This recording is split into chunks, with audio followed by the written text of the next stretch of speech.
জীবিকার জন্য যেখানে ছুটে বেড়াতে হয় দিনরাত, সেখানে অবকাশ যাপন মানে বিলাসিতা। সারা সপ্তাহ কর্মব্যস্ত থাকার পর একদিনের ছুটি যেন তাই জীবনের সাথে উপহাস করার মতোই। তারপরও আমরা সেই উপহাস ছেড়ে ছুটে চলেছি একদিনের অবকাশ যাপনে। দিনের শুরুটা যদিও একটু দেরি করে হয়েছে। দেরি মানে প্রায় সকাল পেরিয়ে দিনের দুপুর ভাগ। আমাদের গন্তব্য নগরীর একেখান মোড় থেকে সীতাকুণ্ডের বিখ্যাত ভাবির হোটেল। আজ ওখানেই হবে আমাদের দুপুরের খাবার, যেটি কিনা একেখান মোড় থেকে প্রায় ৩৩ কিলোমিটার দূরে, ঢাকা চট্টগ্রাম হাইওয়েতে। সেখানেই খাবো চুঁই ঝাল দিয়ে গরুর মাংস আর সাদা ভাত। যদিও এটিই হবে আমাদের প্রথম চুঁই ঝাল দিয়ে গরুর মাংস খাওয়া। তাই আর সময় নষ্ট না করে বেরিয়ে পড়ি সীতাকুণ্ড বাজারের উদ্দেশ্যে। যেতে হবে একেখান মোড়। সেখান থেকে ৮ নম্বর লোকাল বাস ধরে সহজেই চলে যাওয়া যাবে সীতাকুণ্ড বাজারে। ভাড়া পড়বে জনপ্রতি ৪০ থেকে ৫০ টাকা। এছাড়া চট্টগ্রাম থেকে মিরসরাই কিংবা কুমিল্লাগামী যে কোনো বাসে করেই চলে যাওয়া যাবে সীতাকুণ্ড বাজারে। একটু দূরে মনে হলেও যাত্রাপথে গাড়ির জানলা দিয়ে সড়ক আর সড়কের ডিভাইডারে লাগানো ফুলসহ নানান জাতের গাছ দেখে দেখে বেশ ভালোভাবেই যাত্রাপথ পাড়ি দেওয়া যাবে। সামনে মসৃণ রাস্তা আর দেদারসে তাল মিলিয়ে শাঁ শাঁ শব্দ করে পাশ কাটিয়ে চলে যাচ্ছে দূরপাল্লার বাস কিংবা পণ্যবাহী গাড়িগুলো। অনেকের কাছে হয়তো বিষয়টা উপভোগ্য মনে নাও হতে পারে, কিন্তু আমি খুব উপভোগ করি। সে যাই হোক, আমরা লোকাল বাসে হলেও সীতাকুণ্ড বাজার ফেলে ভাবির হোটেল অবধি পৌঁছাতে ৪০ থেকে ৫০ মিনিটের বেশি সময় লাগার কথা না। আমরাও সেই টাইম ফ্রেমের মধ্যেই নেমে পড়ি কাঙ্ক্ষিত ভাবির হোটেলের সামনে।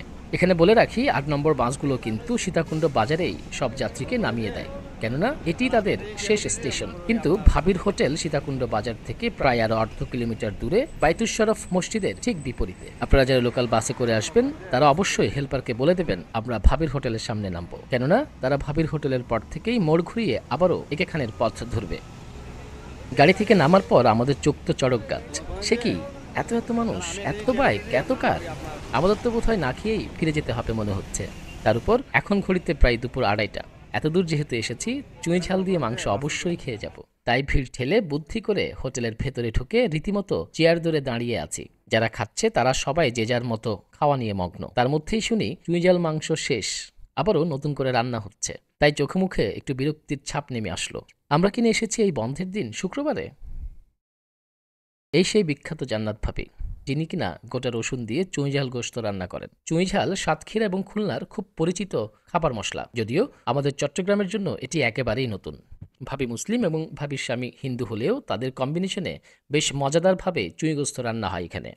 এই যে কথা বলতে বলতেই শেষমেশ চেয়ারে বসার সিরিয়াল পেয়ে গেলাম। আর সামনেই দেখতে পাচ্ছেন সাদা ভাত আর সাথে চুঁইঝাল দিয়ে গরুর মাংস, খাসির মাংস আর টমেটো ভর্তাও আছে। আলু ভর্তাও পাওয়া যায়, কিন্তু এখন আর নেই। একটু পর তার একটা পাতলা ডাল আর কিছু লেবু পেঁয়াজ দিয়ে গেল। তাই আমরাও আর দেরি না করে খাওয়া শুরু করে দিলাম। সে কি, আমরা গরম গরম খাবার দেখে আর খিদার চোটে খাবারের ভিডিওই করতে ভুলে গেছি।